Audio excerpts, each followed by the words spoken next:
Disneyland Day na nga ang Kidelex. I think kanina umaga sila nag-touchdown sa London o Japan.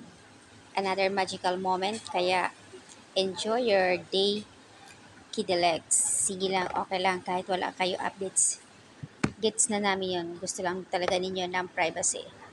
In fairness naman, wala silang update. Kahit ibang mga admin, yung pagpunta sa airport, yung nung dumating nga sila, wala silang update.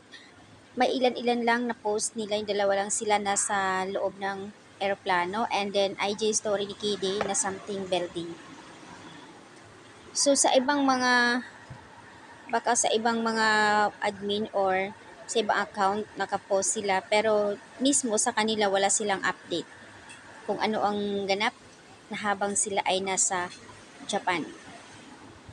Ang masasabi lang talaga ng mga sweethearts na enjoy sa pagpunta ng Disneyland with the Pauline today. Enjoy, babies.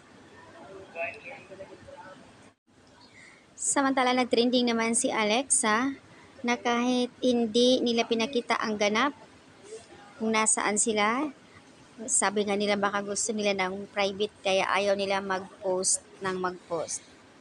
May kasabihan niya, hindi lahat ng pagkakataon na mag-overshare ka in public. Siyempre, may mga couples na gusto talaga nila na private. Mahirap kasi yung palaging nagsishare kung saan sila.